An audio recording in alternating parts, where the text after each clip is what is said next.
அனைவருக்கும் சலாம், வணக்கம். இன்னைக்கு நாங்க பார்க்கக்கூடிய விடயம் 2028 உயர்தர மாணவர் 2028க்கான கணக்கீடு தொடர்பான ஒரு அறிமுக வகுப்பு. சரியா? பாடத்திட்டம், வினாத்தாள் கட்டமைப்பு, accounting syllabus and paper structure. எனவே பார்த்துக்கொள்ளுங்க.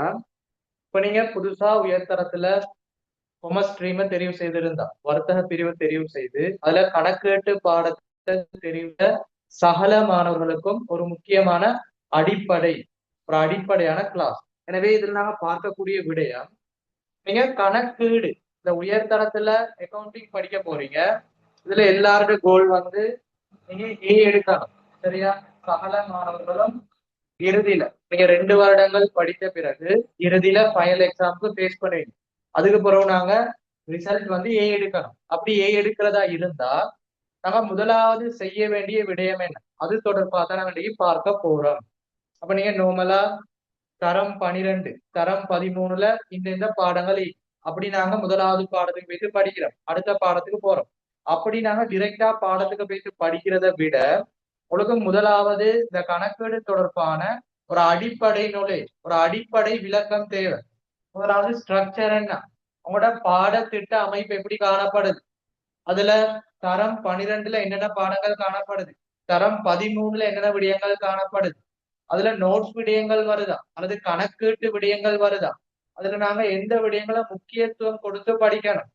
அடுத்த விடயம், உங்களுக்கு அண்மை காலத்துல வெளியிடப்பட்ட அந்த புதிய பாஸ் பேப்பர், கடந்த கால வினாத்தாள், அந்த வினாத்தாள் ஆய்வுகளுக்கு அமைய உங்களுக்கு எந்தெந்த விடயங்கள் கூடுதலாக கவனம் செலுத்தணும் அப்படின்னா முழுமையான ஒரு விளக்கம் பார்க்கணும். இப்படி விளக்கங்களை பார்த்துட்டு தான் நாங்க பாடத்துக்குள்ள போகணும்.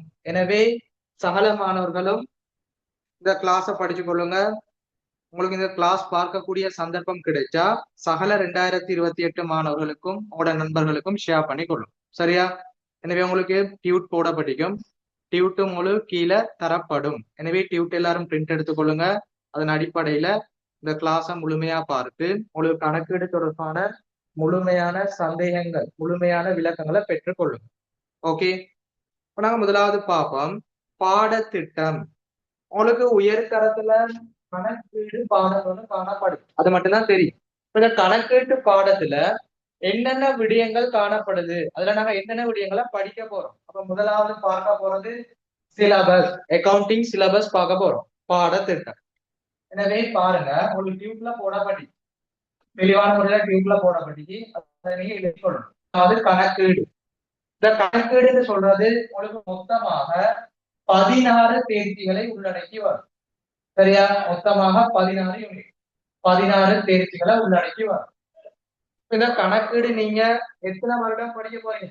நார்மலா நீங்க 2 வருடங்களுக்கு மேலதிகமா இந்த பாடத்தை முழுமையா படிப்பீங்க. இதை தெளிவான முறையில விலகி கொள்ளணும். உங்களுக்கு 2 வருடங்கள் இந்த கணக்கீட முழுமையா படிச்சுதான் நீங்க எத்தனை புள்ளிகளை பெற்றுக்கொள்ளணும்? 100 புள்ளிகள். இந்த 100 புள்ளிகளுக்கு நீங்க 80க்கு மேல ஸ்கோர் பண்ணா உங்களுக்கு இலகுவான முறையில ஏ ரிசல்ட்டை பெற்றுக் கொள்ளலாம். சரியா? அப்ப கணக்கீடு மொத்தம் 16 தேர்ச்சிகள். இதை நாங்க 2ஆக வகைப்படுத்துவோம். முதலாவது உங்களுக்கு தரம் 12, அடுத்தது தரம் 13. இதை நாங்க சொல்லுவோம் ஃபர்ஸ்ட் இயர் சிலபஸ், இதை நாங்க சொல்லுவோம் செகண்ட் இயர் சிலபஸ். இப்ப முதலாவது தரம் 12ல எத்தனை பாடாளர்கள் காணப்படுது, தரம் 13ல எத்தனை பாடாளர்கள் காணப்படுது, இதை நாம பார்த்துக் கொள்ளும். எனவே மொத்தம் 16 பேர். இதுல தரம் 12, இதுல நாம 10 தேர்ச்சிகள் படிக்க போறோம். முதலாவது பாடத்திலிருந்து 10 பாடங்களை உள்ளடக்கியது தரம் 12ஆக காணப்படும். அடுத்தது உங்களுக்கு 6 தேர்ச்சிகள் காணப்படுது, தரம் 13. சரியா? 11வது பாடத்திலிருந்து 16 பாடம். எனவே ஒவ்வொரு விடயங்களா பாருங்க. முதலாவது கணக்கீடு தொடர்பான அறிமுகம். கணக்கீட்டு அறிமுகம் நாங்க முதலாவது பார்க்க போறோம். இந்த கணக்கீட்டு அறிமுகம்னு சொல்றது உங்களுக்கு முழுமையா நோட்ஸ் பாடத்தை உள்ளடக்கிய விடயம். எனவே உங்களுக்கு தெளிவான முறையில ஒரே டைம்ல எல்லாத்தையும் சொல்லி தருவன், குறிப்பெடுத்துக் கொள்ளும், உங்களோட டியூப்ல எழுதி கொள்ளும். எனவே அதுல பாருங்க, கணக்கீடு தரம் 12, 13 போடப்பட்டிருக்குது. அதுல பாட அலகுகள், அதுல இலக்கங்கள் போடப்படி. எனவே தெளிவான முறையில் எழுதிக்கிட்டு வாங்க. முதலாவது கணக்கீட்டு அறிமுகம், அக்கவுண்டிங் தொடர்பான இன்ட்ரடக்ஷன் பார்க்க போறோம். இது அவங்களுக்கு பேசிக்கான விடயம். இது நீங்க ஓ லெவல்ல தரம் 10ல படிச்சு கொள்ளலாம். இப்போ ஓ லெவல்ல அல்லது தரம் 10ல கொமர்ஸ் எடுக்காத மாணவர்கள் இந்த கணக்கீடு படிக்க முடியுமாண்டா இலகுவான முறையில படிக்கலாம். நீங்க ஓ லெவல்ல கொமர்ஸ் எடுக்கையிலிருந்து கவலைப்படக்கூடாது. சரியா? தெளிவான முறையில சகல விடயங்களும் சொல்லி தருவேன். எனவே கணக்கீட்டு அறிமுகம் இது உங்களுக்கு முழுமையா நோட்ஸ் பாடம் மட்டும்தான். இது தெரியாம உங்களுக்கு முழுமையா நீங்க படிக்க போறீங்க நோட்ஸ் பாடம். இதுல கணக்கீட்டு விடயங்கள் ஒண்ணுமே இல்லை. முழுமையா தியரி விடயம் நோட்ஸ் விடயங்கள் மட்டும் படிக்க போறீங்க. இந்த கணக்கீடு தொடர்பான பேசிக் வந்து நாங்க கணக்கீட்டு அறிமுகத்துல பார்க்க போறோம். சரியா? அடுத்த விடயம் இந்த கணக்கீட்டு அறிமுகம்னு சொல்றது உங்களுக்கு பகுதி 1 பார்ட் 1க்கு மட்டும்தான் உங்களுக்கு எக்ஸாமுக்கு வரும். அப்போ ஒவ்வொரு பாட அலகுகள் அது நோட்ஸ் பாடமா பார்ட் 1க்கு வருமா பார்ட் 2க்கு வருமா அது இரண்டுக்கும் வருமா சகல விடயங்களும் சொல்லி தருவேன். தெளிவான முறையில எல்லாரும் நோட் பண்ணி கொள்ளுங்க. அப்ப கணக்கீட்டு அறிமுகம் முழுமையா நோட்ஸ் விடயம் பகுதி 1ல மட்டும்தான் வினாத்தாள்ல போடப்படும். இரண்டாவது கணக்கீட்டு சமன்பாடு, அக்கவுண்டிங் ஈக்குவேஷன் சொல்லுவோம். கணக்கீட்டு சமன்பாடு மிக முக்கியமான ஒரு பாடம் கணக்கீட்டு சமன்பாடு. சரியா? இந்த கணக்கீட்டு சமன்பாடுன்னு சொல்றது இது உங்களுக்கு அடிப்படையான நோட்ஸ் விடயங்களோட கணக்கீட்டு விடயம் வரக்கூடிய ஒரு விடயம். அப்ப கணக்கீட்டுல முதலாவது பதிவுன்னு சொல்ற விடயம் இந்த பாடத்துல இருந்துதான் ஆரம்பிக்கப்படும். சரியா? கணக்கீட்டு சமன்பாட்டுல பதிவு செய்யறது. எனவே இது உங்களுக்கு நோட்ஸ் பாடத்தையும் உள்ளடக்கி வரும். அடுத்தது கணக்கீட்டு விடயங்களையும் உள்ளடக்கி வரும். தெளிவான முறையில விளங்கி கொள்ளும். அடுத்தது நாங்க பார்க்க போறோம். இது உங்களுக்கு பரீட்சையில பகுதி 1 மற்றும் பகுதி 2 இரண்டிலும் போடப்படும். ஒரு கணக்கீட்டுல இந்த கணக்கீட்டு சமன்பாடை அடிப்படையாக கொண்டு பகுதி 2ல ஒரு பிரதானமான வினா இடம்பெறும். சரியா? இதையும் தெளிவான முறையில விளங்கி கொள்ளும். எனவே முதலாவது கணக்கீட்டு அறிமுகம் முழுமையான நோட்ஸ் பாடம் ஆரம்ப அடிப்படை விடயம் படிக்க போறோம். பகுதி 1க்கு மட்டும் வரும். கணக்கீட்டு சமன்பாடுன்னு சொல்றது முதலாவது நாங்க கணக்கீட்டுல ஒரு பதிவு சொத்துக்கள் பொறுப்புகள் உரிமையாண்மை அப்படி பதிவுகள் தொடர்பான விடயங்களை இதுதான் நாங்க படிக்க போறோம். இது நோட்ஸ் விடயத்தையும் பிரதானமா பதிவுகள் கணக்கீட்டு விடயத்தையும் உள்ளடக்கி வரும். பகுதி 1 பகுதி 2 இரண்டிலையும் வரும். பிரதானமாக பகுதி 2ல ஒரு மெயின் கேள்வியா வரும். சரியா? அடுத்த மூன்றாவது இரட்டை பதிவு மற்றும் இரட்டை விளைவு விதி. இரட்டை பதிவு மற்றும் இரட்டை விளைவு விதி. இரட்டை பதிவு இரட்டை விளைவுன்னு சொல்றது மிக முக்கியமான விடயம். உங்களுக்கு கணக்கீட்டை பொறுத்த மட்டும் முதலாவது பதிவு. இந்த பதிவுன்னு சொல்றது மூல ஏடுகளில் கொடுக்கல் வாங்கல்களை பதிவு செய்யறது. ஒரு கொடுக்கல் வாங்கல் இடம்பெறுது. ஒரு குறிப்பிட்ட ஒரு நபர் பொருட்களை கொள்வனவு செய்யறாரு. அடுத்தது அந்த பொருட்களை விற்பனை செய்யறாரு. செலவுகளை மேற்கொள்றாரு. வருமானங்களை பெற்றுக் கொள்றாரு. இந்த சந்தர்ப்பங்களை சொல்றது கொடுக்கல் வாங்கல் டிரான்சாக்ஷன் சொல்லுவோம். அந்த கொடுக்கல் வாங்கலை நாங்க எதிட உதவியோட பதிவு செய்வோம்டா இந்த இரட்டை பதிவு டபுள் என்ட்ரி சிஸ்டம்னு சொல்லுவோம். வரவு செலவு இந்த இரட்டை பதிவு இதான் அடிப்படையான பேசிக் விடயம். இந்த இரட்டை பதிவு உதவியோட தான் நாங்க இந்த கணக்கீட்டு சமன்பாடாக இருக்கலாம் அல்லது மூளையீடுகளாக இருக்கலாம் அல்லது நாங்க பின்னுக்கு படிக்கக்கூடிய சகல விடயங்களும் இந்த இரட்டை பதிவுல இருந்துதான் பதிவுகள் ஆரம்பிக்கப்படும். இதுவும் ஒரு அடிப்படையான விடயம். எனவே இரட்டை பதிவு இரட்டை விளைவு விதி இது உங்களுக்கு முழுமையா நோட்ஸ் பாடத்தை மட்டும்தான் உள்ளடக்கி வரும். சரியா? அதாவது பகுதி 1ல போடப்படும். ஓகே, இப்ப நாங்க முதல் 3 பாடங்களை பாத்துக்கிறோம். பின்னுக்கு நாங்க ஒவ்வொரு பாடங்களை படிக்கும் போது விளக்கமான முறையில சொல்லி தருவோம். அடுத்த 4வது பாடம் முதலாம் தவணைக்குரிய பாடம் தான் இது. 4வது பாடம் மிக முக்கியமானது. கணக்கீட்டு பாடப்பரப்புல நீங்க ஆரம்பத்துல ஃபர்ஸ்ட் இயர்ல படிக்கக்கூடிய ஒரு பெரிய பாடம் சொல்லலாம். மூளையீடுகள். அவங்களுக்கு சகல பாடங்களும் சுருக்கமா தாரன் சிறிய தலைப்புல மூளையீடுகள். இந்த இரட்டை பதிவோட ஒரு கொடுக்கல் வாங்கல முதல்ல பதிவு செய்யற இடம். ஒரு காசு கிடைக்குது, காசு பெருவனவு. நாங்க காசு கொடுத்து பொருட்களை வாங்குறோம். காசு கொள்வனம், அல்லது விற்பனை செய்வோம், கொள்வனவு செய்வோம். இப்படி உங்களுக்கு கொடுக்கல் வாங்கல முதல்ல பதிவு செய்யற அந்த மூளையேடு, அதை நாங்க சொல்லுவோம் மூளையேடுகள். இது மிக முக்கியமான ஒரு பாடம். தேர்ச்சி 4. சரியா? தெளிவான முறையில நோட் பண்ணி கொள்ளும். இந்த 4 பாடங்களையும் நாங்க சொல்லுவோம் ஃபெஸ்டேமுக்குரிய சிலபஸ். சரியா? இந்த 4 பாடங்களும் உங்களுக்கு முதலாம் தவணைக்கான பாட பரப்புகள். இதை தெளிவா நோட் பண்ணி கொள்ளும். இந்த முதலாவது கிளாஸ், இன்ட்ரோடக்ஷன் கிளாஸ்ல உங்களுக்கு கணக்கீடு தொடர்பான எல்லாம் சொல்லி தந்துருவேன். அதுக்கு பிறகு நீங்க என்ன செய்யணும்? கிளாஸ்க்கு ஜாயின் பண்ணி படிச்சுட்டு போங்க. வேற ஒன்றும் செய்ய தேவையில்லை. ஓகேயா? இப்ப கணக்கீட்டு அறிமுகம், கணக்கீட்டு சமன்பாடு, இரட்டை பதிவு, இரட்டை விலை விதி, மூளையேடுகள். இந்த மூளையேடுகள் பாடம் உங்களுக்கு நோட்ஸ் பாடமும் வரும். அதே போல முக்கியமா கணக்கீட்டு விடயங்களும் வரும். அதாவது பகுதி 1, பகுதி 2, 2 விடயங்களும் தொடர்பு பாடம். உங்களுக்கு பகுதி 2ல பிரதானமா இந்த மூளையேடுகள்ல இருந்து வினாக்கள் போடப்படும். சரியா? இந்த 4 பாடங்களும் முதலாம் தவணை பரீட்சையில இடம்பெறக்கூடியது. எனவே சகலரும் அந்த டியூப்ல இருக்கிற விடயங்களை எழுதி பூரணப்படுத்திக் கொள்ளும். முதலாவது கணக்கீடு தரம் 12, 13 நாங்க வகைப்படுத்துவோம். அதுல மொத்தமா 16 தேர்ச்சிகள் காணப்படும். அதுல முதல் 10 பாடங்கள் ஃபர்ஸ்ட் இயர்ல படிக்கக்கூடிய விடயம், பின்னுக்கு வார 6 பாடங்கள் செகண்ட் இயர்ல படிக்கக்கூடிய விடயம். அதுல நாங்க ஒவ்வொரு விடயங்களா முதலாவது பாடத்திட்டம் சிலபஸா பாக்குறோம். அதுல முதலாவது பாடம், பாட அலகு, அது நோட்ஸ் பாடமா கணக்கீட்டுக்கு வருமா, உங்களோட பரீட்சையில பகுதி 1, பகுதி 2ல போடப்படுமா, இது முக்கியமான விடயமாண்டு பார்த்துக்கிட்டு வரோம். அதுல முதலாவது கணக்கீட்டு அறிமுகம், முழுமையா நோட்ஸ் விடயம், கணக்கீட்டு அடிப்படையில தான் நாங்க தெரிஞ்சு கொள்ள போறோம். கணக்கீடு தொடர்பான விடயம் அது பகுதி 1ல முழுமையா போடப்படக்கூடியது. இரண்டாவது கணக்கீட்டு சமன்பாடு. உங்களோட இந்த பாடத்திலேயே முதலாவது பதிவு நீங்க ஆரம்பிக்க போறது இந்த கணக்கீட்டு சமன்பாடுல. எனவே அது அடிப்படையான நோட்ஸும் பயிற்சி விடயங்கள் பதிவுகளோட தொடர்பானது. பகுதி 1, பகுதி 2லையும் வரும். அடுத்தே மூன்றாவது இரட்டை பதிவு, இரட்டை விலை விதி. இது முக்கியமான ஒரு விடயம். ஒரு கணக்கீட்டுல அடிப்படைன்னு சொன்னது இரட்டை பதிவு, டபுள் என்ட்ரி. இந்த இரட்டை பதிவை வச்சுதான் சகல விடயங்களும் பதிவு நாங்க செய்வோம். இரட்டை பதிவு, இரட்டை விலை விதி, வரவு செலவுன்னு நாங்க சொல்லுவோம். அது முழுமையா நோட்ஸ் பாடத்தை உள்ளடக்கியது. பகுதி 1க்கு மட்டும் வரும். இறுதியா பார்த்தா மூளையேடுகள் மிக முக்கியமானது. முதலாம் தவணை ஃபெஸ்டேமுக்குள்ள சிலபஸ்.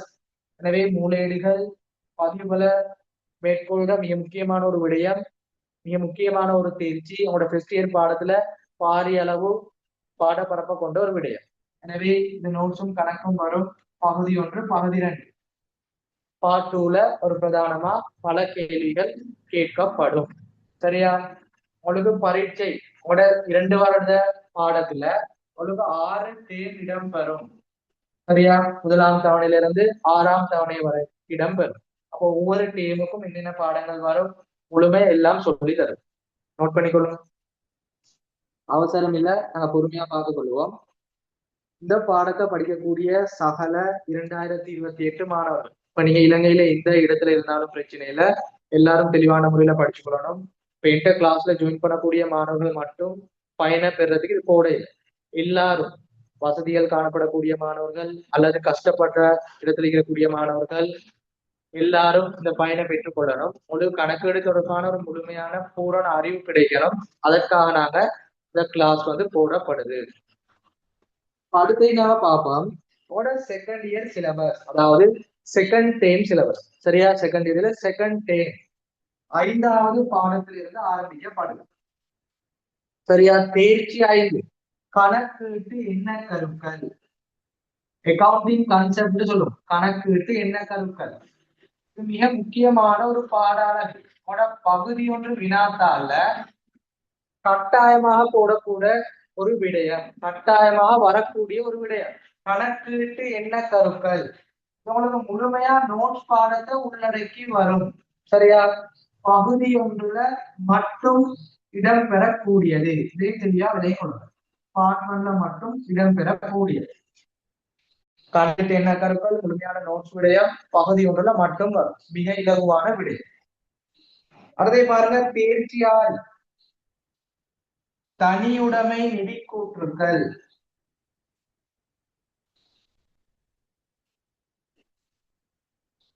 உங்களுக்கு கணக்கீடு அல்லது கொமர்ஸ் ஸ்ட்ரீம்ல நீங்க படிப்பீங்க, பிசினஸ் ஸ்டடிஸ். அதுல நிறைய நிறுவனங்கள் படிப்பீங்க. ஒரு தனியுடைமை வணிகம், ஒரு உரிமையாளரை கொண்ட நிறுவனம், அல்லது பங்குடைமை பார்ட்னர்ஷிப்னு சொல்லுவோம், அல்லது கம்பெனி, அல்லது லாப நோக்கமற்ற நிறுவனங்கள், அல்லது உற்பத்தி நிறுவன கம்பெனிகள், இப்படி நிறைய விடயங்கள் பார்ப்போம். அந்தந்த நிறுவனத்துல நிதி கூற்றுகள் கணக்கு வைப்பு முறை படிக்க போறோம். அதுதான் தேர்ச்சி 6 மிக முக்கியமான ஒரு பாடம். உங்களோட செகண்ட் டைம் சிலபஸுக்குரியது. ஒரு நிதி கூற்று நீங்க ஒரு ஃபார்மட் அடிச்சு கணக்கு செய்யக்கூடிய முதலாவது பாட அலகு இந்த தேர்ச்சி 6. சரியா? நீங்க ஃபார்மட் அடிச்சு முதலாவது செய்யக்கூடிய பாட அலகு தனியுடைமை வணிகங்களின் நிதி கூற்றுக்கள் சொல்லுவோம். இது உங்களுக்கு அடிப்படையான நோட்ஸ் விடயங்கள் காணப்படும். அதோட சேர்த்து கணக்கீட்டு விடயங்கள் மிக முக்கியமா உள்ளடக்கப்படும். கணக்கீட்டுல அட்ஜஸ்ட்மெண்ட் சொல்லுவோம், சீராக்கம், செம்மையாக்கல்கள் சொல்லுவோம். அந்த சகல விடயங்களும் இந்த தேர்ச்சி 6ல இருந்து தான் ஆரம்பிக்கப்படும். இந்த தேர்ச்சி 6 உங்களுக்கு மிக முக்கியமான ஒரு பாடம். இந்த பாடம் நீங்க தெளிவான முறையில படிச்சாதான் பின்னுக்கு நாங்க படிக்கக்கூடிய பாடங்களும் செகண்ட் இயர்ல படிக்கக்கூடிய பாடங்களும் தெளிவான முறையில உங்களுக்கு விளக்கும். ஆனா பின்னுக்கு நாங்க படிக்கக்கூடிய பாடத்துல இந்த தேர்ச்சி 6 அடிப்படை சீராக்க விடயம் உதவி செய்யும். எனவே எல்லாரும் தேர்ச்சி 6 நல்ல முறையில படிக்கணும். சரியா? இப்ப இது உங்களுக்கு பகுதி 1லயும் வரும், அதே போல பகுதி 2லயும் வரும். அடுத்து 7வது பாடம் பாருங்க. சரியா? இந்த கணக்கீட்டு எண்ணக்கரு தனியுடைமை வணிகங்கள்ல நிதி கூற்று, இந்த 2 பாடங்களையும் நாங்க சேர்த்து சொல்லுவோம் செகண்ட் டேமுக்கு வர சிலபஸ். சரியா? இப்ப ஃபர்ஸ்ட் டேமுக்குண்டா இந்த 4 பாடங்கள் வரும். செகண்ட் டேமுக்கு இந்த 4 பாடங்களோட இதையும் சேர்த்து மொத்தமாக 6 பாடங்கள் வரும். இது தெளிவான முறையில விலகிக் கொள்ளும்.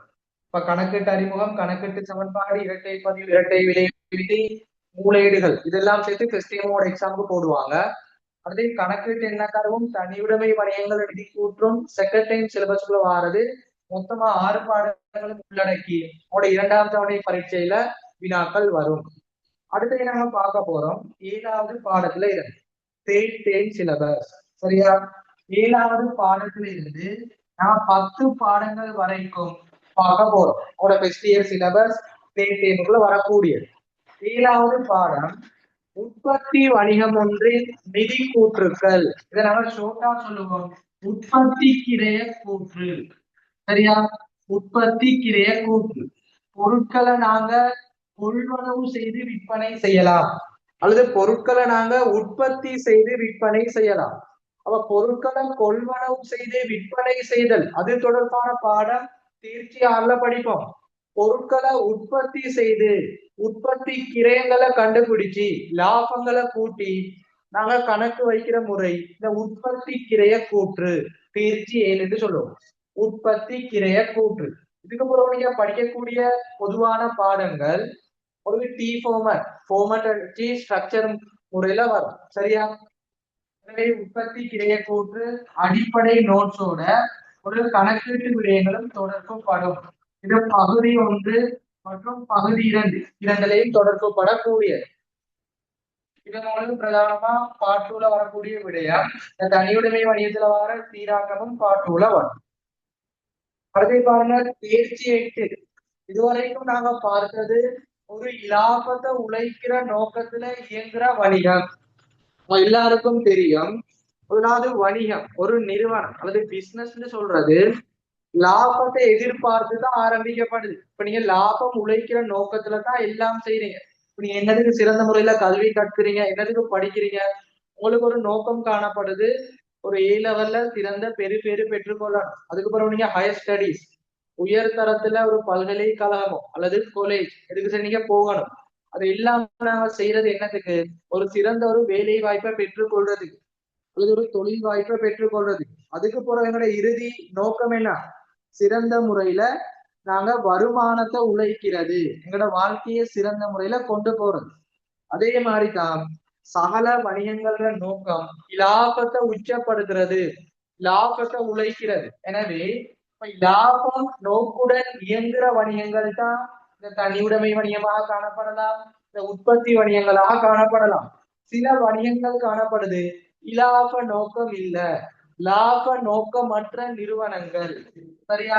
அதுக்கு நாங்க ஷோர்ட்டா சொல்லுவோம் சந்தா. லாப நோக்கமற்ற நிறுவனம். நோட் பண்ணிக்கொள்ளுங்க. லாப நோக்கமற்ற நிறுவனங்களின் நிதி கூற்றுக்கள். தெளிவான முறையில சொல்றேன். லாப நோக்கமற்ற நிறுவனங்களின் நிதி கூற்றுக்கள். இதை நாங்க தேர்ச்சி 8ல படிக்க போறோம். இது பொதுவாக இந்த கணக்கெடு படிக்கக்கூடிய மாணவர்கள் இந்த 8வது பாடத்துல கஷ்டப்படுவாங்க. இந்த அடிப்படையிலேயே சொல்லித்தாரேன். இப்ப எந்தெந்த பாடத்துல கஷ்டப்படுவாங்க, எது முக்கியமா படிக்கணும் எல்லாம் சொல்லித்தாரேன். நோட் பண்ணிக்கொள்ளும்.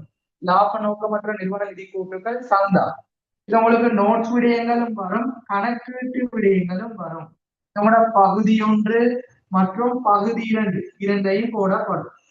உங்களுக்கு பார்ட் 2ல பிரதானமா வரக்கூடிய ஒரு விடயம். சரியா? அடுத்தது பாருங்க, தேர்ச்சி 9. இது பொதுவா கணக்கீட்டை பொறுத்த மட்டும் தேர்ச்சி 9 நாங்க பூரணமா படிக்க மாட்டோம். நம்மள ஒரு பேசிக் அறிவு இருந்தா போதும். ஆனா தேர்ச்சி 9ன்னு சொல்றது நிறைவில் பதிவுகள், அது ஒற்றை பதிவுகள்னு சொல்லுவோம். நிறைவில் அல்லது ஒற்றை பதிவுகள். சகல மாணவர்களும் தெரிஞ்சு கொள்ளணும். கணக்கீடுன்னு சொல்றது எப்பொழுதும் இரட்டை பதிவு, வரவு செலவு டபுள் என்ட்ரி அடிப்படையில தான் பதிவு செய்யப்படும். சரியா? இங்க நிறைவில் பதிவு ஒற்றை பதிவுடா பூரணத்துவம் இல்லாத பிழைகளை உள்ளடக்குற கணக்குகளை நாங்க திருத்துற செயற்பாடு தான் அந்த நிறைவில் பதிவு. இது தேர்ச்சி 9. நீங்க அடிப்படையான விடயத்தை படிச்சா போதும். உங்களுக்கு பார்ட் 1லையும் பார்ட் 2லையும் இடம்பெறக்கூடிய விடயம் சீராக்கங்கள் மட்டும் வரும். சரியா? இது நாங்க பெருசா கூடுதலா கவனம் செலுத்தி படிக்கிறது இல்ல. அடுத்தது நாங்க பார்க்க போறோம் தேர்ச்சி 10. தேர்ட் சிலபஸுக்குரியது ஃபர்ஸ்ட் இயர்ல இறுதி பாட பரப்பு. பங்குடைமை நிதி கூற்றுக்கள். தனியுடைமைனா ஒரு உரிமையாளர், பங்குடைமைனா 2 தொடக்கம் 20 நபர். எனவே பங்குடைமை நிதி கூற்றுக்கள் இது மிக முக்கியமான ஒரு தேர்ச்சி. சகல மாணவர்களும் தேர்ட் சிலபஸ்ல இந்த பங்குடைமை பாடம் படிப்பாங்க. பங்குடைமை சரியா செய்ய முடியுமா கஷ்டமாட்டு யோசிக்கிற ஒரு விடயம். ஆனா இலகுவான முறையில படிச்சு போனாங்க. பங்குடைமை இது உங்களுக்கு நோட்ஸ் விடயங்களும் வரும், அதே போல கணக்கீட்டு விடயங்களும் வரும். பகுதி 1 பகுதி 2 இரண்டுலையும் தொடர்பு படக்கூடிய விடயம் உங்களுக்கு பார்ட் 2ல பிரதானமா ஒரு வினா வரும். இப்ப தெளிவா சொல்லி தந்துகிறேன். ஃபர்ஸ்ட் இயர் சிலபஸ் கணக்கீட்டு அறிமுகம், கணக்கீட்டு சமன்பாடு, இரட்டை பதிவு, இரட்டை விலை விதி, மூலையேடுகள், கணக்கீட்டு எண்ணக்கருக்கள், தனியுடைமை வணிகங்களின் நிதி கூற்றுக்கள், உற்பத்தி கிரைய கூற்று, ஒரு உற்பத்தி வணிகத்திற நிதி கூற்றுக்கள், லாப நோக்கமற்ற நிறுவனங்கள நிதி கூற்று சந்தாண்டு சொல்லுவோம், நிறைவில் பதிவு, பங்குடைமை நிதி கூற்று. இதுல பாருங்க, இதுல எந்தெந்த விடயம் நோட்ஸ் மட்டும் வருது பார்த்துக்கொள்ளுங்க. கணக்கீட்டு அறிமுகம், அதே போல இரட்டை பதிவு, இரட்டை விளைவு விதி, அதே போல கணக்கீட்டு எண்ணக்கரு. இப்ப தெளிவான முறையில நோட் பண்ணி வச்சுக்கொள்ளணும். ஆனா நோட்ஸ்ல உள்ளடக்குற விடயம் தேர்ச்சி 1, அதே போல தேர்ச்சி 3, அதே போல தேர்ச்சி 5. நம்மளுக்கு பகுதி 1ல மட்டும்தான் கூடுதலா எக்ஸாமுக்கு வரக்கூடியது.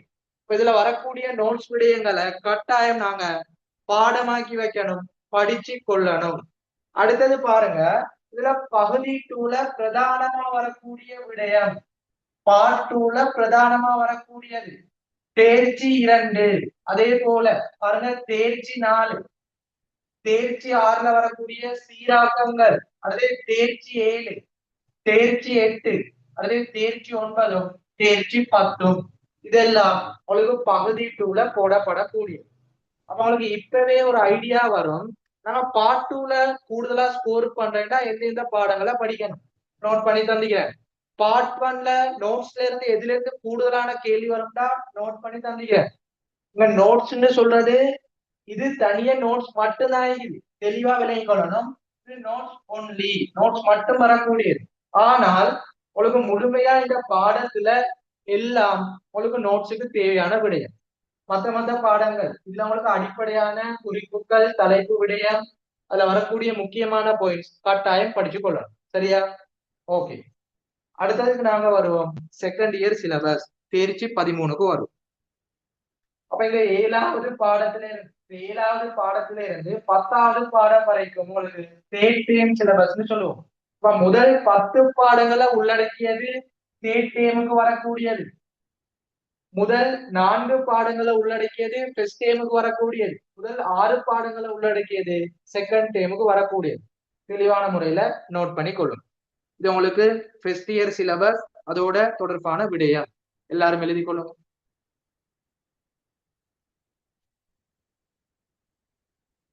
உங்களுக்கு தெளிவான முறையில டியூட் தரப்படி அதுல தேவையான விடயங்களை குறிப்பிடுத்திக் கொள்ளும்.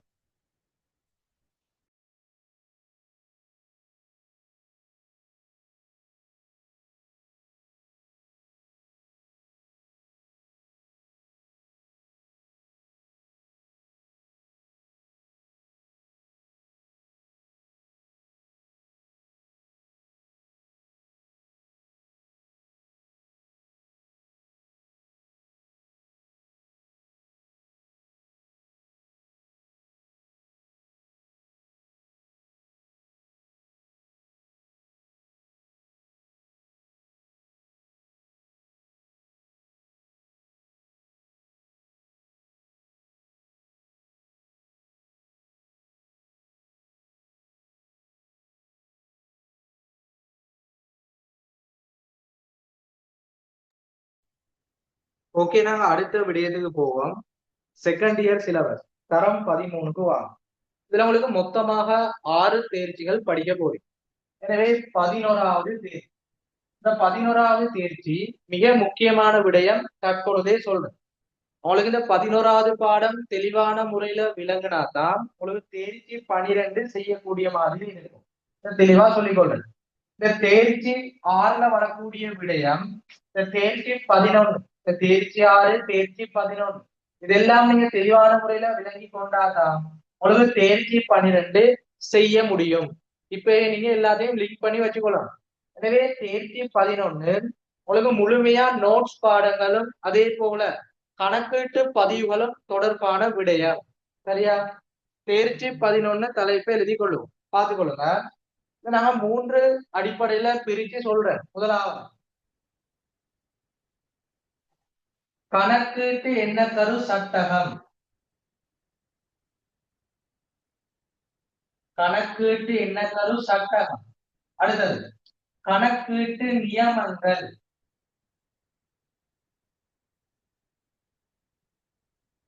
அடுத்தது இலங்கை நிதி அறிக்கையிடல் நியமம்.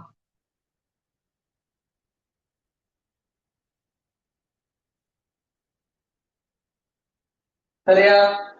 உங்களுக்கு பொதுவாக தேர்ச்சி 11 உங்களுக்கு தலைப்பு போடப்பட்டிருக்கும் கணக்கீட்டு நியமங்கள். நாங்க 3 முறையில பிரிச்சுதான் படிப்போம்.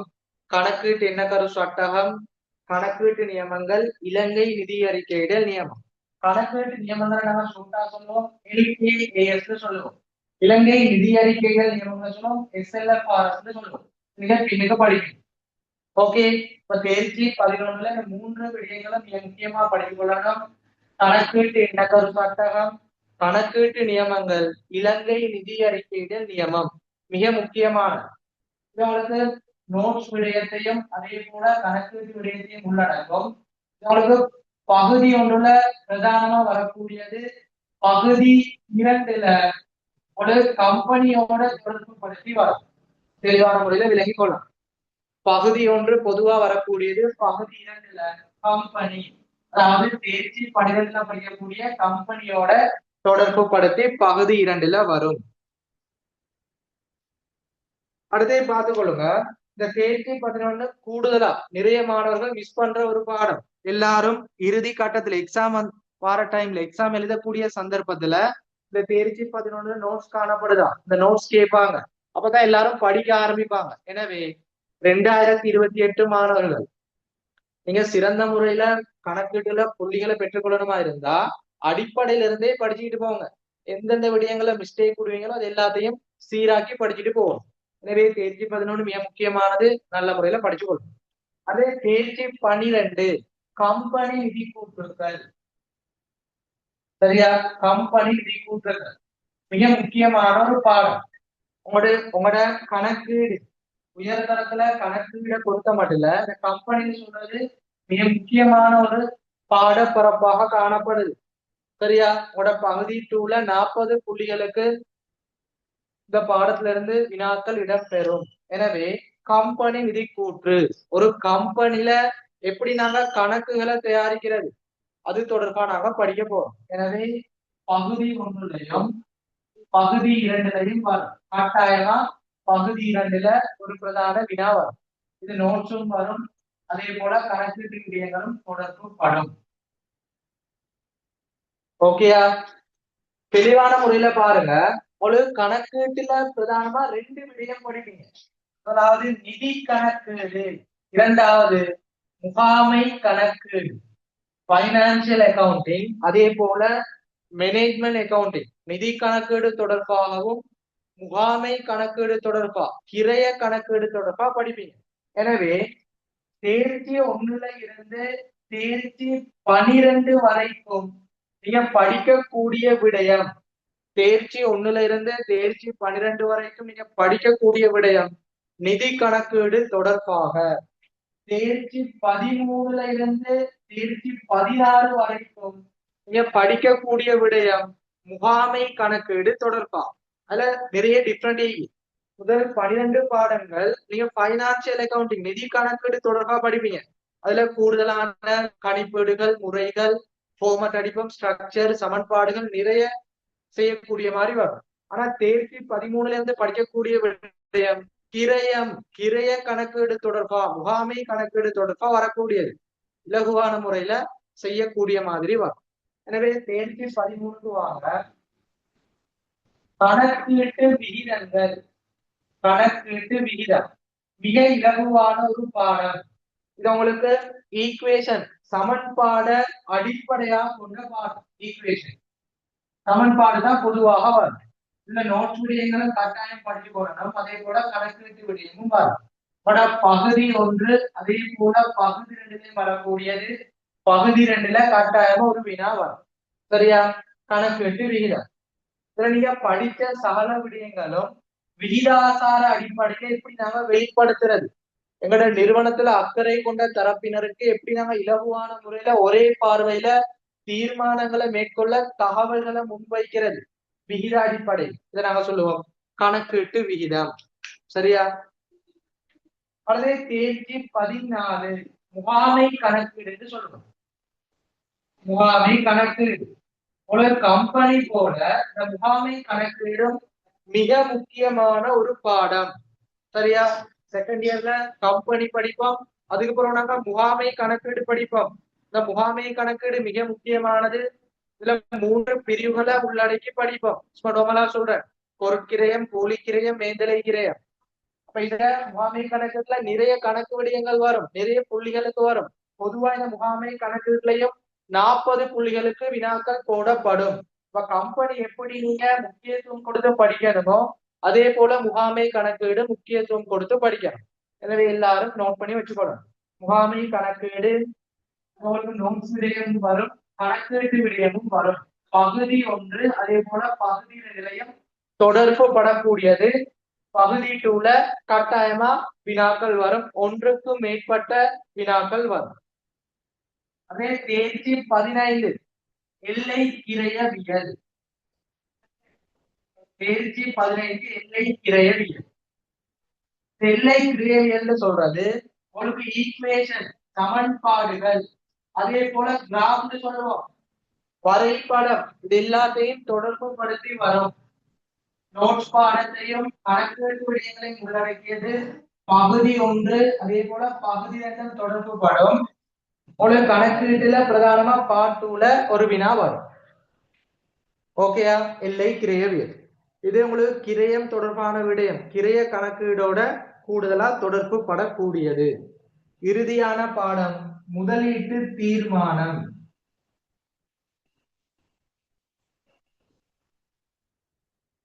இந்த எல்லை கிரையவியல் சொல்றது குறுங்கால தீர்மானம், ஷோர்ட் டைம் சொல்லுவோம். அதே போல முதலீட்டு தீர்மானம்டா நீண்ட காலம், லாங் டைம் சொல்லுவோம்.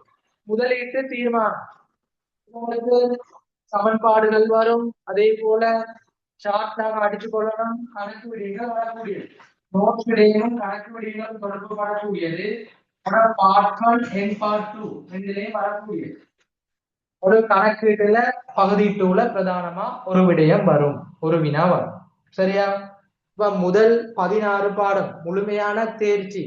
கணக்கீட்டு அறிமுகம், கணக்கீட்டு சமன்பாடு, இரட்டை பதிவு, இரட்டை விலை விதி, மூலையீடுகள், கணக்கீட்டு எண்ண கருக்கள், தனியுடைமை வணிகம் ஒன்று, நிதி கூற்றுக்கள், உற்பத்தி கிரையக்கூற்று, லாப நோக்கமற்ற நிறுவனங்கள நிதி கூற்று, சந்தாண்டு சொல்லுவோம், நிறைவில் அல்லது ஒற்றை பதிவுகள், பங்குடைமை நிதி கூற்றுக்கள், அல்ல கணக்கீட்டு அறிமுகம் நோட்ஸ் மட்டும்தான் வரக்கூடியது. பார்ட் ஒன் கணக்கீட்டு சமன்பாடு, பார்ட் ஒன் பார்ட் டூ.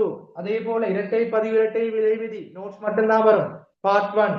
மூலையீடுகள் முக்கியமான விடயம் பார்ட் டூல பிரதானமா வினா வரும், பார்ட் ஒன்னுக்கும் வரக்கூடியது. இந்த 4 பாடமும் டெஸ்ட் டைமுக்குரியது. அதே போல கணக்கீட்டு எண்ணக்கரு, தனியுடைமை நிதி கூற்றுக்கள், கணக்கீட்டு எண்ணக்கரு முக்கியமானது, கட்டாயமா பேப்பர்ல போடுறாங்க. புதிய ஸ்ட்ரக்சருக்கு அமைவாக நோட்ஸ் பாடத்தை உள்ளடக்கியது, பார்ட் ஒன்னுக்கு மட்டும்தான் வரும். தனியுடைமை நிதி கூற்றுக்கள் அடிப்படையான விடயம், சீராக்கத்தோட தொடர்பானது, அட்ஜஸ்ட்மெண்டோட தொடர்பானது. நிதி இந்த தனியுடைமை நிதி கூற்றுக்கள்ல வரக்கூடிய சீராக்கம் தெரிஞ்சாதான் பின்னுக்கு நாங்க கம்பெனி செய்யலாம். பின்னுக்கு வர பங்குடைமையோ சந்தாவோ உற்பத்தி கிரைய கூற்றோ அதுல உங்களுக்கு சீராக்கங்கள் மேலதிக தாவல் அட்ஜஸ்ட்மெண்ட் போடக்கூடிய சந்தர்ப்பத்துல செய்யலாம். எனவே மிக முக்கியமான ஒரு விடயம். இந்த 2 பாடத்தையும் உள்ளடக்கி மொத்தம் 6 பாடங்கள் செகண்ட் டேமுக்கு வரும். அதே தேர்ச்சியில் உற்பத்தி கிரை கூற்று நோட்ஸ் கணக்கு விடயங்களை உள்ளடக்கியது பார்ட் ஒன் பார்ட் டூ. சந்தா அதே மாதிரி notes part one part two உள்ளடக்கியது. நிறைவில் பதிவு, பங்குடைமை எல்லாம் அப்படி வரும். முதல் 10 பாடமும் டெஸ்ட் இயர்ல வரக்கூடியது, 10 பாடங்களும் தேர்ட் டேமுக்கு வரும்.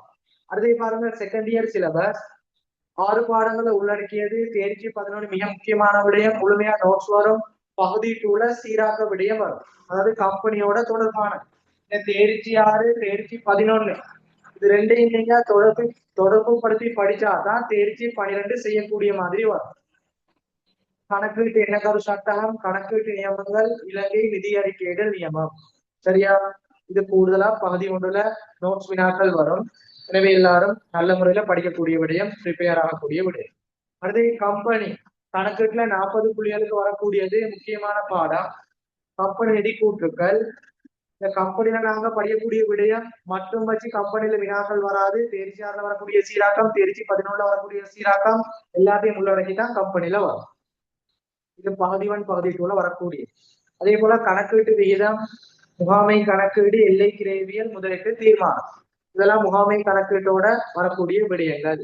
எனவே 1ல இருந்து 12 பாடம் நிதி கணக்கீடும், 13ல இருந்து 16 பாடம் முகாமை கணக்கீடையும் தொடர்பு படுத்தி வரும். மிக இலகுவான விடயங்கள். இதுல பாருங்க முழுமையா எனலைஸ் பண்ணினபடி எந்தெந்த விடயங்கள் நோட்ஸுக்கு வரும், எது கணக்கு வரும், இதுல பார்ட் 1 கூடுதலான முக்கியத்துவம், இதுல பார்ட் 2 முக்கியத்துவம், இது முக்கியமா படிக்க வேண்டியதெல்லாம் சொல்லி தந்துக்கிறேன். எனவே பகுதி 2ல அடுத்தது எதெல்லாம் நாம சேர்க்கணும், தேர்ச்சி 12, தேர்ச்சி 13, தேர்ச்சி 14, 15, 16.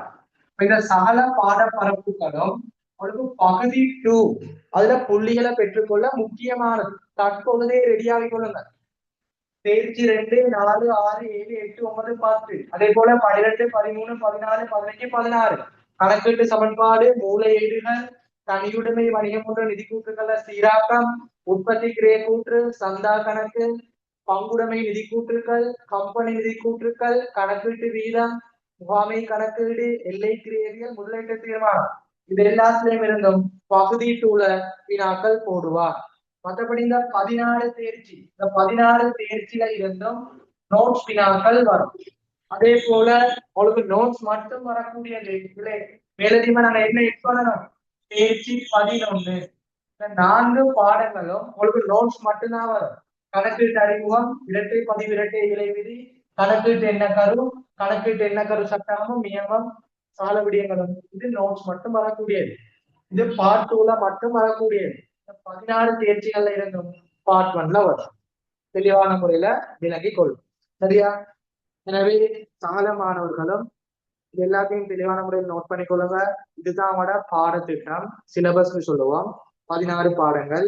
அதுல பகுதி 1, பகுதி 2ல என்னென்ன விடயங்கள் கேட்கப்படும், முக்கியமா நாங்க இதெல்லாம் படிக்கணும், எது நோட்ஸ் விடயங்கள், எது கணக்கு விடயங்கள், எது இரண்டும் சேர்த்து வரக்கூடியது, எந்தெந்த பாடங்கள் கஷ்டப்படக்கூடிய விடயம். எந்த பாடங்கள் தெரிஞ்சா பின்னுக்கு அது எங்களுக்கு பிரயோசனமா இருக்கும் எல்லாம் சொல்லி தந்துக்கிறேன்.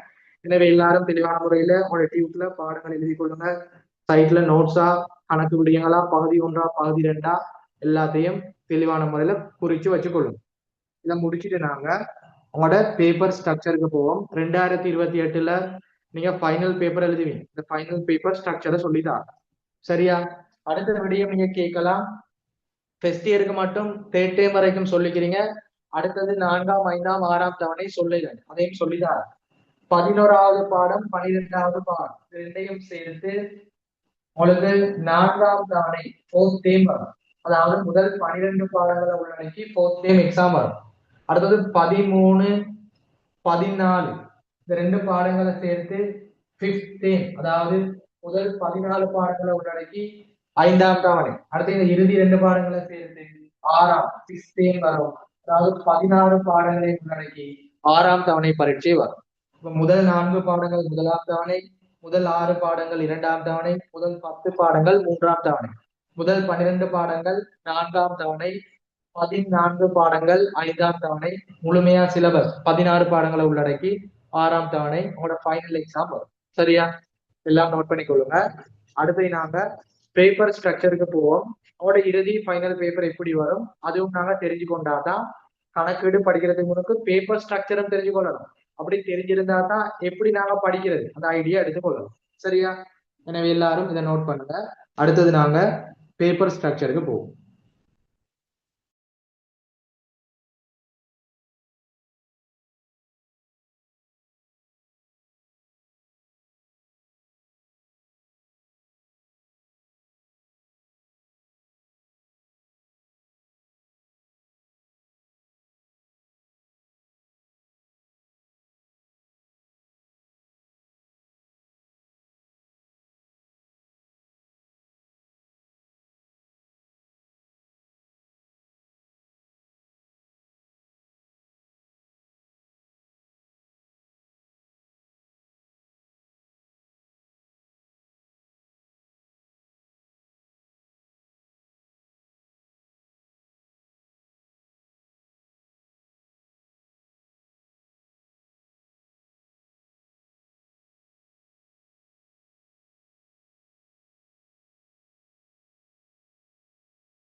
ஓகே, பார்த்துக்கொள்ளுங்க.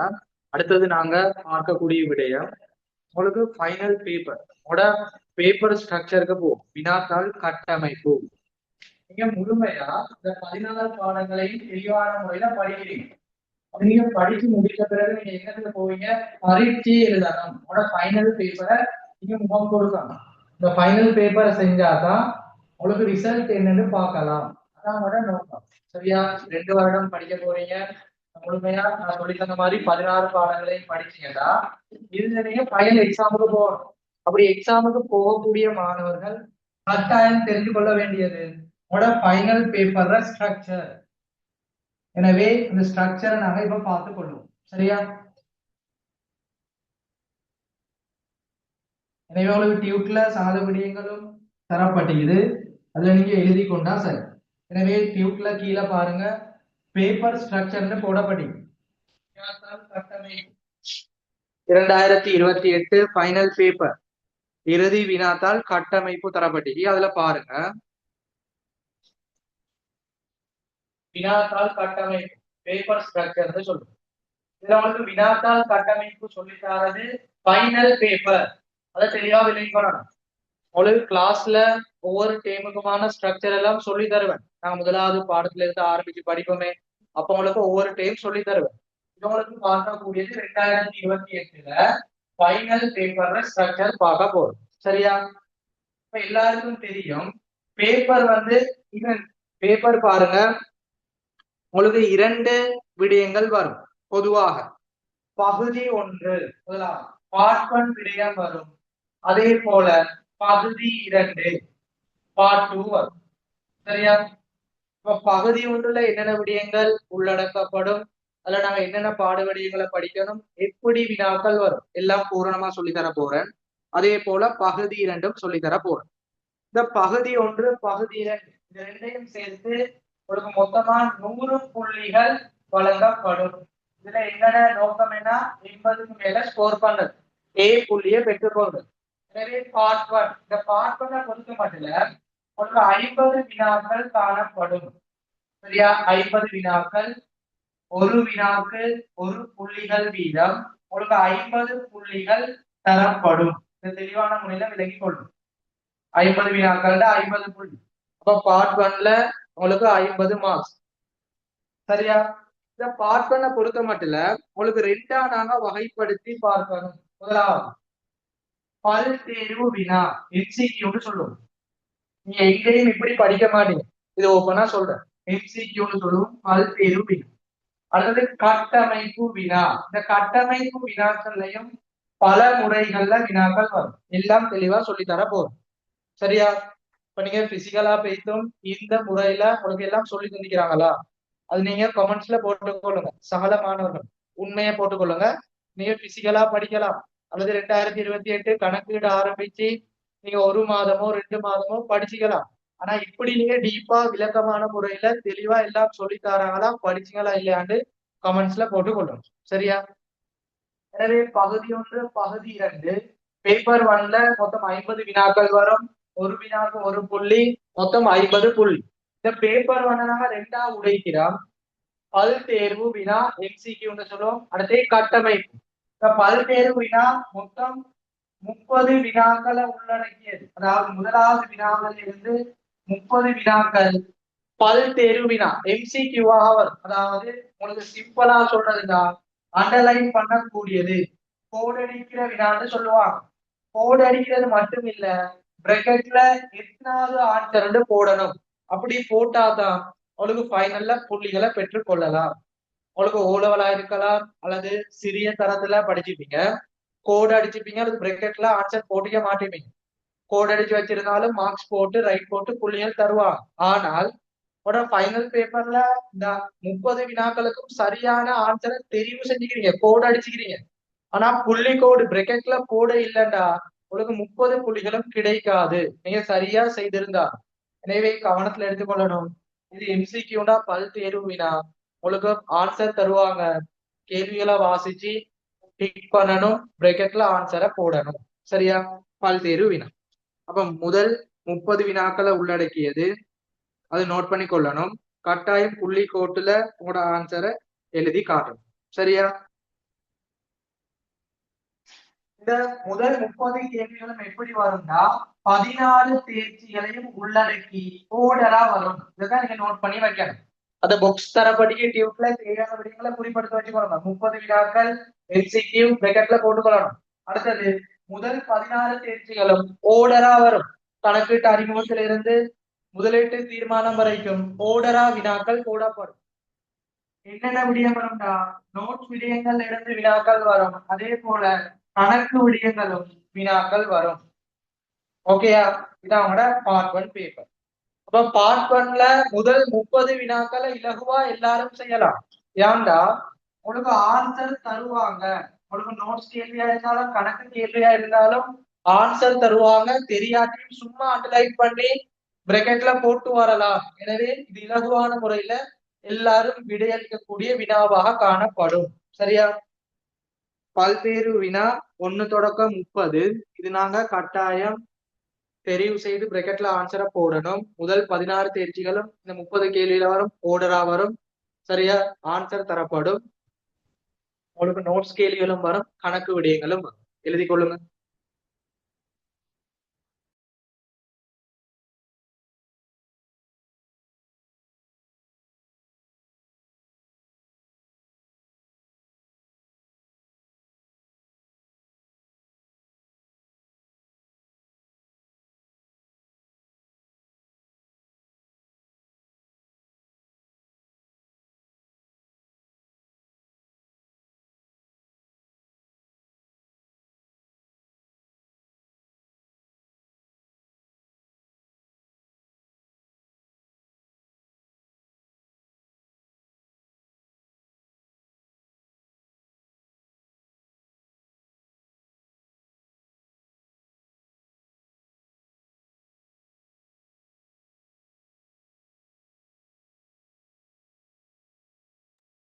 ஓகே, நாங்க அடுத்த விடயத்துக்கு போவோம்.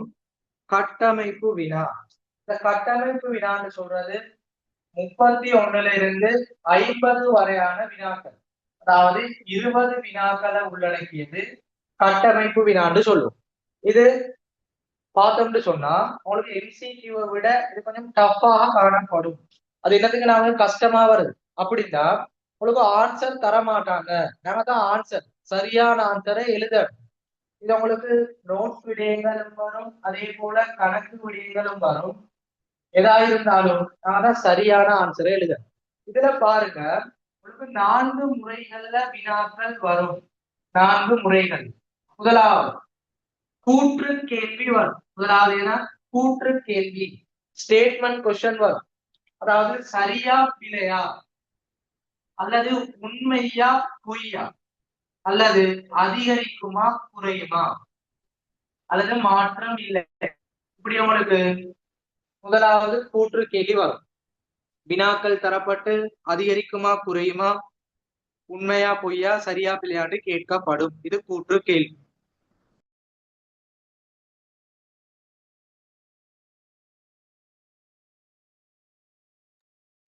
ஓகேயா? அப்ப முதல் 16 தேர்ச்சிகளும் இதுல உள்ளடக்கி வரும். ஓர்டரா வரும், நோட்ஸ் கேள்வி வரும், கணக்கு விடயங்கள் வரும். அதுல முதலாவது முறை கூற்று கேள்வி. ஒரு வினா வரும். கணக்கீட்டு சமன்பாட்டில் சொத்துக்களை நடைமுறை சொத்துக்கள், நடைமுறை அல்லா சொத்துக்கள் என வகைப்படுத்த முடியும். உண்மையா பொய்யாண்டு கேட்பான், அல்லது சரியா பிழையாண்டு கேட்பான். எனவே நீங்க உண்மையா பொய்யாண்டு எழுதணும், இல்ல சரி பிழையாண்டு எழுதணும். அல்லது சில வினாக்கள்ல கணக்கு விடயங்கள்ல இவ்வளவு பெருமதியால சொத்துக்கள் அதிகரிக்குதா குறைதா, பொறுப்புகள் அதிகரிக்குதா குறைதா, அல்லது மாற்றம் இல்லையா, அப்படி வினாக்கள் வரும். எனவே முதலாவது கூற்று கேள்வி வரும். எல்லாரும் ரெடியா இருக்கணும். உண்மையா பொய்யா, அதிகரிக்குமா குறையுமா, மாற்றம் இல்லையா, அல்லது சரியா பிழையாண்டு தெரிவு செய்ய. இரண்டாவது ஷார்ட் ஆன்சர் வரும். சரியா? Short answer. ஒரு வினா கேட்கப்பட்டு அதற்கு நாங்க சரியான ஆன்சரை எழுதணும். சரியா?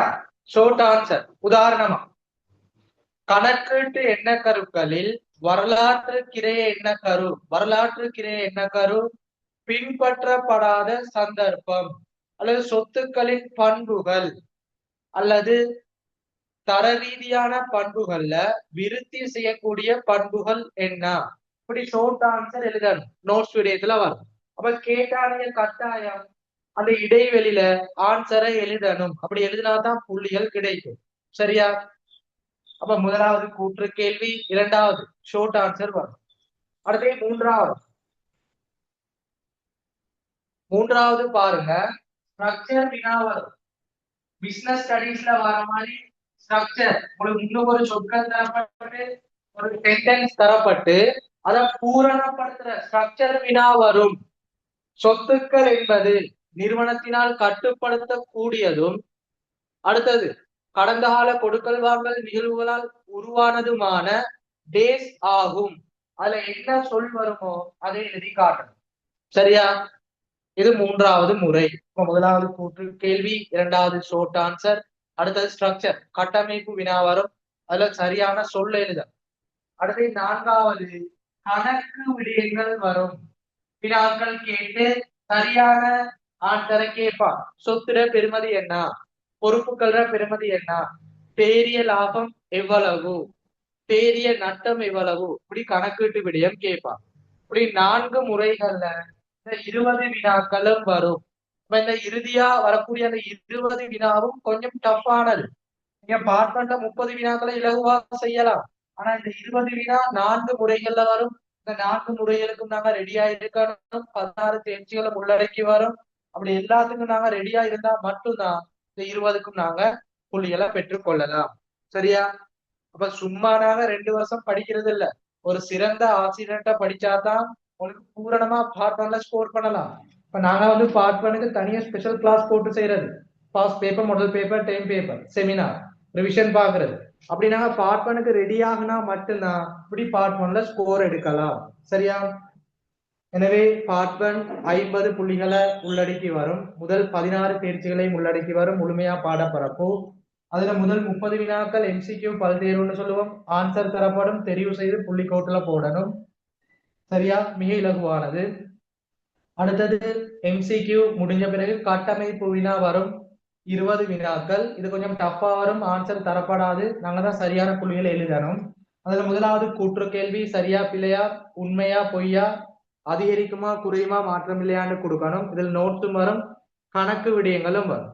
அதே போல இரண்டாவது ஷோர்ட் ஆன்சர், சரியான ஆன்சரை எழுதி காட்டணும். நோட்ஸ்லயும் வரலாம் அல்லது கணக்குலையும் வரலாம். அடுத்தது ஸ்ட்ரக்சர், சரியான சொற்பதத்தை எழுதணும். உட நியமத்துல எப்படி காணப்படுதோ, உட கணக்கீட்டுல எப்படி நோட்ஸ் வருதோ அதே விடயத்தை எழுதினாதான், ஸ்கீம்ல உள்ள விடயத்தை எழுதினாதான் புள்ளிகள் கிடைக்கும். நீங்க யோசிக்கலாம், எப்படி ஸ்கீம்ல உள்ளது எழுதுறது? நாங்க பாடத்துல என்ன படிப்போமோ அந்த விடயம் தான் பேப்பருக்கு வரும். இலகுவான முறையில எழுதணும். அடுத்தது கணக்கு விடயம் வரும். சரியா? இது எல்லாத்துக்கும் நாங்க ரெடியா இருந்தா தான் பகுதி 1 பேப்பர்ல 50க்கு 40க்கு மேல ஸ்கோர் பண்ணலாம். எனவே இந்த கிளாஸ பார்க்கக்கூடிய மாணவர்கள் எல்லாரும் கமெண்ட்ஸ்ல போடுங்க. இப்படி நான் சொன்ன மாதிரி ஃபுல்லா ரெடி ஆகி பென்ட்ட நீங்க ஜாயின் பண்ணி படிச்சீங்களா இருந்தா உங்களுக்கு 40க்கு மேல ஸ்கோர் பண்ண முடியுமா இல்லையா?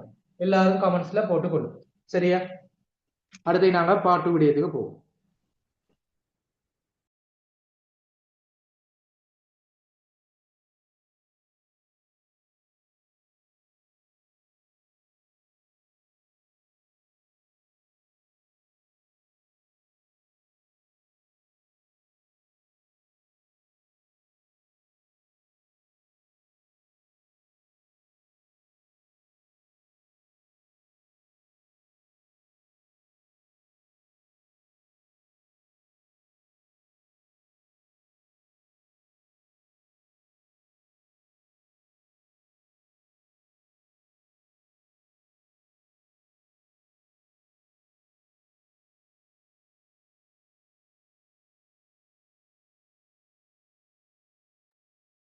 ஓகே, அடுத்தது நாங்க பார்ப்போம் பகுதி 2.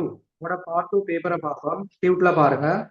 பார்ட் 2 பேப்பர், அதுல தேவையான விடயங்களை நோட் பண்ணிக்கொள்ளுங்க, விளக்கங்களை பெற்றுக்கொள்ளுங்க. பகுதி 2 பேப்பர், இதுல உங்களுக்கு தெரிவு செய்யக்கூடிய விடயம் வரும். சரியா? தெரிவு வினாக்கள் வரும். அடுத்தது கட்டாய வினாக்கள் வரும். கட்டாய வினாக்கள் தான் நீங்க கட்டாயமா செய்யணும். தெரிவு செய்யக்கூடியது உங்களுக்கு செய்ய முடியுமா இருந்தா செய்யலாம், அல்லது நீங்க அதை விட்டுட்டு வேற எதை செலக்ட் பண்ணலாம். இதெல்லாம் மொத்தம் உங்களுக்கு 6 வினாக்கள் போடப்படும். இந்த 6 வினாக்கள்ல நீங்க 5 வினாக்கள் கட்டாயம் செய்யணும். இதை தெளிவா முதலாவது விலையும் கொடுக்கும். 16 தேர்ச்சிகள். அந்த 16 தேர்ச்சிகள்ல நான் தெளிவா சொல்லிக்கிறேன். பாடத்திட்டத்துல பார்ட் 2க்கு என்னென்ன வரும்னு சொல்லிக்கிறேன். சரியா? தேர்ச்சி 2, அதே தேர்ச்சி 4, தேர்ச்சி 6, தேர்ச்சி 7, தேர்ச்சி 8, அதே தேர்ச்சி 10. இது ஃபர்ஸ்ட் இயர்ல வரக்கூடிய. அதே போல தேர்ச்சி 12, 13, 14, 15, 16. சரியா? இதெல்லாம் செகண்ட் இயர்ல வரக்கூடிய. இந்த பகுதி 2 உள்ளடக்கி நாம் உங்களுக்கு 6 வினாக்களும் வரும். தெளிவான முறையில விளைக்கொள்ளும். கணக்கிட்டு சமன்பாடு, மூலையீடுகள், தனியுடைமை நிதி கூற்றுகள் வரக்கூடிய சீராக்கங்கள், அதே போல உற்பத்தி கிரியை கூற்று, சந்தா, பங்குடைமை நிதி கூற்றுகள், அதே போல செகண்ட் இயர்ல பாக்குற கம்பெனி நிதி கூற்று, கணக்கீட்டு வீதம், முகாமை கணக்கீடு, எல்லை கிரியவில், முதலீட்டு தீர்மானம். இதை உள்ளடக்கி நாம் 6 வினாக்கள் வரும். இதுல கட்டாயமா 5 வினாக்கள் நாங்க செய்யணும். சரியா? இதுல பாருங்க, இதுல முதலாவது வினாவாக எப்பொழுதும் பாருது கம்பெனி நிதி கூற்றுக்கள். உங்களுக்கு 40 புள்ளிகள். 40 புள்ளினா 400க்கு 40. நீங்க விலையை கொடுங்க 10 புள்ளிகளுக்கு வரும். சரியா? 400க்கு 40. 40 புள்ளிகளுக்கு வரக்கூடியது மிக முக்கியமானது. இது கட்டாய வினா. அப்ப கம்பெனின்னு சொல்றது கட்டாய வினா. முதலாவது வினா. போடப்படக்கூடியது முகாமை கணக்கீடு. இதுவும் உங்களுக்கு 40 புள்ளிகளுக்கு வரும். இரண்டாவது வினா தேர்ச்சி 14. இதுவும் கட்டாய வினா. நம்மளுடைய அக்கவுண்டிங் பேப்பர்ல பகுதி 2 பொறுத்த மட்டும் 2 வினாக்கள் கட்டாயமாக செய்யக்கூடியதாக போடப்படுது. உங்களோட ஓல்ட் சிலபஸ்ல பங்குடைமைன்னு சொல்றது கட்டாய வினாவாக காணப்பட்டுச்சு. ஆனா அவட புதிய பாடத்திட்டம் 2019 பிறகு இந்த பங்குடைமையை நீக்கிட்டு கம்பெனியும் முகாமை கணக்கிடும் கட்டாய வினாவாக போடப்பட்டுள்ளது. சரியா? இந்த 2 வினாக்களும் கட்டாயம் செய்யணும். 40 புள்ளிகளுக்கு வரும். பகுதி 2. அடுத்தது மூன்றாவது கணக்கீட்டு சமன்பாடு உங்களுக்கு வரக்கூடியது. 40 புள்ளிகளுக்கு 2019, 20, 21ல போடப்பட்டுச்சு. அதுக்கு பிறகு 30 புள்ளிகள் 25 புள்ளிகளுக்கு மாறி இந்த கணக்கீட்டு சமன்பாடு போடப்படுது. இதுவும் முக்கியமான விடை. அடுத்த பிரிவுனா பாட்டுல வரக்கூடிய முக்கியமான விடயங்களை எழுதி காட்டுறேன். சரியா? கம்பெனி, முகாமை கணக்கீடு, கணக்கீட்டு சமன்பாடு, இந்த மூன்றையும் கட்டாயம் செஞ்சு கொள்ளுங்க. இந்த கணக்கீட்டு சமன்பாடோட ஏதாவது ஜாயின் பண்ணியும் வினாக்கள் வரலாம். உதாரணமாக பங்குடைமை வரலாம், அல்லது கணக்கீட்டு வழுக்கல் வரலாம், அல்லது வங்கி இணக்கம் கூற்று வரலாம். இப்படி உங்களுக்கு ஜாயின் பண்ணி வினாக்கள் வரும். கம்பெனி, முகாமை கணக்கீடு, கணக்கீட்டு சமன்பாடு கட்டாயம் இந்த 3 வினாக்களும் செய்யக்கூடிய மாதிரி எல்லாரும் பிராக்டிஸ் பண்ணிக்கொள்ளும். அடுத்தபடியும் பார்ப்போம். 4வது முக்கியமான பகுதி 2 விடயங்களை எழுதிக்கொள்றேன். சந்தா, அதாவது பங்குடைமை, அதாவது எல்லை கிரையல், அதாவது முதலீட்டு தீர்மானம். சரியா? காசு பாய்ச்சல் கூற்று, சந்தா, பங்குடைமை, எல்லை கிரையல், முதலீட்டு தீர்மானம், அல்லது காசு பாய்ச்சல் கூற்று, அல்லது கணக்கீட்டு விகிதம், அதே போல மூல ஏடுகள். சரியா? இப்படி உங்களுக்கு வினாக்கள் வரும். இப்ப 4வது வினாவாக சந்தாவும் பங்குடையும் போட்டா 5வது எல்லை கிரையல், முதலீட்டு தீர்மானம், அது 6வது. இப்படி 2 விடயங்களை போடலாம். இப்படி உங்களுக்கு முதல் 6 வினாக்கள் வரும். இதெல்லாம் கம்பெனி தனி ஒரு வினாவாக வரும், முகாமை கணக்கீடு தனி ஒரு வினாவாக வரும், கணக்கீட்டு சமன்பாடு சில சந்தர்ப்பங்கள்ல தனியே வரலாம், அல்லது ஜாயின் பண்ணி வரும். அடுத்தது சந்தா, பங்குடைமை அல்லது சந்தாவோட வேறொரு தேர்ச்சி உள்ளடக்கி 4வது போடலாம். 5வது முதலீட்டு தீர்மானமோ எல்லைக்கியவியல் ஜாயின் பண்ணி தரலாம், அல்லது மூலையீடுகளோட இன்னொரு பாடத்தை ஜாயின் பண்ணி தருவாங்க. அடுத்து காசு பாய்ச்சல் கூற்று, கணக்கீட்டு வீதம் ஜாயின் பண்ணி தரலாம். இப்ப தெளிவா விளங்கிக் கொள்ளணும். இந்த 3 பாடங்கள் 3 வினாக்கள் கட்டாயம் மனசுல நினைச்சு கொள்ளுங்க. உங்களுக்கு கட்டாய வினா 2 தான். ஆனா என்னட்ட படிக்கக்கூடிய மாணவர்கள் நீங்க 3வது வினா கணக்கீட்டு சமன்பாடு கட்டாய வினான்னு எடுத்துக்கிட்டு எக்ஸாமுக்கு போகணும். இந்த 3ஐயும் தெளிவா விளங்கிக் கொள்ளணும். இது கட்டாய வினா. இதுங்களை எக்ஸாமுக்கு எப்பொழுதும் வரும். இது ரெடியா போகணும். அடுத்தது பின்னுக்கு நாங்க எழுதுற தலைப்பு, அதுல இருந்து வினாக்கள் வரும். அது எப்படி வரும்னு எங்களுக்கு சொல்ல முடியாது, ஆனா கட்டாயமா வரும். சந்தா, பங்குடைமை, எல்லை கிரையவியல், முதலீட்டு தீர்மானம், அதே போல காசு பாய்ச்சல் கூற்று, கணக்கீட்டு வீதங்கள், மூல ஏடுகள். பொதுவாக மூல ஏடுகள் மாணவர்கள் தெரிவு செய்யறது இல்ல, அதை விட்டுட்டு மற்ற பாடங்களை தெரிவு செய்வாங்க. சரியா? இப்ப இதுதான் நாங்க பகுதி 2ல பிரதானமா படிக்கக்கூடியது. அதுல அவங்களுக்கு இடைவெளி தரப்படிக்கு அதை நான் சொன்ன மாதிரி நோட் பண்ணி வச்சுக்கொள்ளணும். கம்பெனி, முகாமை கணக்கீடு, கணக்கீட்டு சமன்பாடை பிரதானமா எழுதிட்டு அது கீழே இந்த பாடங்களை குறிச்சு வச்சுக்கொள்ளுங்க. பகுதி 2ல வரும். சரியா? அப்போ ஒரு வினாக்கு 10 புள்ளிகள் வீதம் 5 வினாக்கள் செய்யணும். 50 புள்ளிகள். 50க்கு நாங்க 40க்கு மேல ஸ்கோர் பண்ணணும். இப்போ பகுதி 1ல 40க்கு மேல, பகுதி 2ல 40க்கு மேல எடுத்தா உங்களுக்கு 80+ எடுத்து ஏ ரிசல்ட்ட இலகுவான முறையில பெற்றுக் கொள்ளலாம். சரியா? அப்ப எல்லாரும் தெளிவான முறையில விளங்கிக் கொள்ளுங்க. இதான் அவங்களோட ஃபைனல் பேப்பர் ஸ்ட்ரக்சர். சரியா? பகுதி 1, பகுதி 2 இப்படி நாங்க தெளிவான முறையில ஆரம்பத்திலேயே படிச்சாதான் உங்களுக்கு ஒவ்வொரு பாடங்களா நாங்க படிக்கும்போது பூரண ஒரு விளக்கம் இருக்கும். சரியா? எனவே எல்லாரும் தெளிவான முறையில படிச்சு கொள்ளுங்க. பார்ட் 1 பார்ட் 2 விடயங்கள். இந்த பார்ட் 2 மிக முக்கியம், பார்ட் 1 முக்கியம். தெளிவான முறையில குறிப்பெடுத்து வச்சுக்கொள்ளுங்க. சரியா? எனவே இலங்கையில காணப்படக்கூடிய சகல 2028 மாணவர்களும் யூடியூபின் ஊடாக இந்த கிளாஸை நீங்க பார்த்து கொள்ளலாம். அக்கவுண்டிங் பை ஜஸ்மின் அடிச்சா வரும். சரியா? உங்களோட யூடியூப் சேனல் பாருங்க, அக்கவுண்டிங் பை ஜஸ்மின் இப்படி போட்டுக்கொள்ளும். இதுல உங்களுக்கு தேவையான தகவல்கள் பார்த்து கொள்ளலாம். இந்த அக்கவுண்டிங் தொடர்பான முழுமையான பாடங்கள் இந்த யூடியூப் சேனல் ஊடாக படிக்கலாம். அதாவது உங்களுக்கு 2 வருடங்களும் இலவசமா படிக்க முடியாது. எந்த கிளாஸ்க்கு ஜாயின் பண்ணக்கூடிய மாணவர்கள் இந்த யூடியூபின் ஊடாக தொடர்ச்சியா பார்த்து கொள்ளலாம். உங்களுக்கு ஜூமின் ஊடாக ஆன்லைன் கிளாஸ் இடம்பெற்று யூடியூப்ல அப்லோட் செய்யப்பட்டு தரப்படும். ஆனால் முதலாவது இன்ட்ரோடக்ஷன் கிளாஸ் சகல மாணவர்களுக்கும் பார்க்கலாம். இந்த கிளாஸ் வந்து நீங்க ஆரம்பத்துல பாக்குறீங்க அல்லது இறுதி கட்டத்துல பார்த்து முடிச்சாலும் சகல மாணவர்களுக்கும் ஷேர் பண்ணிக்கொள்ளுங்க. எல்லாருக்கும் அனுப்பி அவங்களுக்கு தகவலை தெரியப்படுத்துங்க.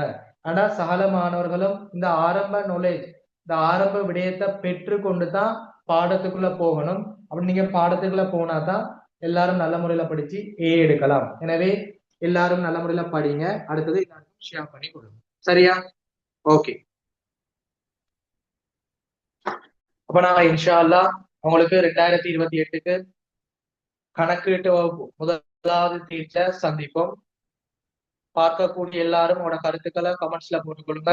கிளாஸ் தேவையா இருந்தா தொலைபேசி இலக்கத்துக்கு வாட்ஸ்அப்பின் ஊடாக தொடர்பு கொண்டு கிளாஸ்ல ஜாயின் பண்ணி கொள்ளுங்க. கிளாஸ் தொடர்பான மேலதிக தகவல் சொல்லி தரும். சரியா? உங்களுக்கு 2 வருடமும் முழுமையா கிளாஸ் இடம்பெறும். Theory, seminar, revision, paper class எல்லாம் செய்வேன். உங்களுக்கு நம்பிக்கை இருந்தா ஜாயின் பண்ணி படிங்க. இது உங்களோட முதலாவது இன்ட்ரோடக்ஷன் கிளாஸ். இந்த கிளாஸை நீங்க பார்க்கும் போதே ஒரு ஹோப் வருதா, ஒரு அக்கௌண்டிங்ல எடுக்க முடியுமா இருந்தா கட்டாயம் கிளாஸ்ல ஜாயின் பண்ணி படிங்க. சரியா?